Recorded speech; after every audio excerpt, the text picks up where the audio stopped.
एक समय की बात है। एक गांव में 6 अंधे व्यक्ति रहते थे। एक बार उनके गांव में एक हाथी आया। जब उनको इस बात की जानकारी मिली तो वो भी उस हाथी को देखने के लिए चले गए। लेकिन अंधे होने के कारण उन्होंने सोचा कि हम भले ही उस हाथी को ना देख पाए, लेकिन छू कर जरूर महसूस करेंगे कि हाथी कैसा होता है। वहां पहुंचकर उन सभी ने हाथी को छूना शुरू किया। हाथी को छूकर एक अंधा व्यक्ति बोला, हाथी एक खंभे की तरह होता है। मैं अब अच्छे से समझ गया हूँ, क्योंकि उसने हाथी के पैरों को महसूस किया था। तभी दूसरा व्यक्ति हाथी की पूंछ पकड़कर बोला, अरे नहीं, हाथी तो रस्सी की तरह होता है। तभी तीसरा व्यक्ति भी बोल पड़ा, अरे नहीं, मैं बताता हूँ, यह तो पेड़ के तने की तरह होता है। तुम लोग क्या बात कर रहे हो, हाथी तो एक बड़े सूपे की तरह होता है। चौथे व्यक्ति ने कान को छूते हुए सभी को समझाया।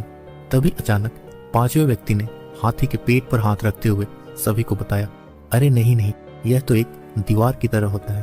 तभी छठे व्यक्ति ने कहा, ऐसा नहीं है, हाथी तो एक कठोर नली की तरह होता है। सभी के अलग अलग मत होने के कारण उन सभी में बहस होने लगी और वे सभी खुद को सही साबित करने में लग गए। उनकी बहस तेज होती गई और ऐसा लगने लगा मानो वो आपस में ही लड़ पड़ेंगे। तभी वहां से एक बुद्धिमान व्यक्ति गुजर रहा था।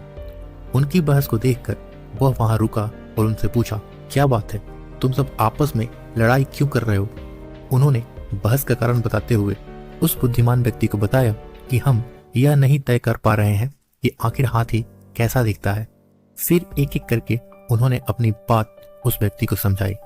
बुद्धिमान व्यक्ति ने सभी की बात शांति से सुनी और बोला, तुम सब अपनी अपनी जगह पर बिल्कुल सही हो। तुम्हारी सोच में अंतर इसलिए है क्योंकि तुम सब ने हाथी के अलग अलग भागों को छुआ और महसूस किया है। लेकिन यदि देखा जाए तो तुम लोग अपनी अपनी जगह ठीक हो, क्योंकि जो कुछ भी तुम सबने बताया वो सभी बातें हाथी के वर्णन के लिए सही बैठती है। अब तक सभी को सारी बातें समझ आ गई थी। उसके बाद उस बुद्धिमान व्यक्ति ने उन्हें समझाया, यदि आप सबने जो जो महसूस किया है उसके अलावा भी यदि आगे कुछ देखते तो आप सभी को पता चल जाता कि हाथी असल में कैसा होता है। दोस्तों, ऐसा हमेशा होता है कि हम सच्चाई जाने बिना अपनी बात को लेकर अड़ जाते हैं कि हम ही सही हैं और बाकी सब गलत है। लेकिन कई बार ऐसा होता है कि हम केवल सिक्के के एक पहलू ही देख रहे होते हैं। हमें जरूरत है सिक्के के दोनों पहलुओं को देखकर समझने की।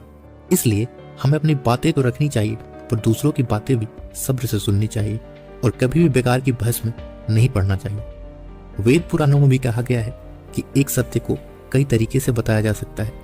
इसलिए यदि जब अगली बार आप ऐसे किसी बहस में पड़े तो यह याद रखना जरूरी है कि कहीं ऐसा तो नहीं कि आपके हाथ में सिर्फ हाथी का वो कान है और बाकी हिस्से किसी और के पास हैं।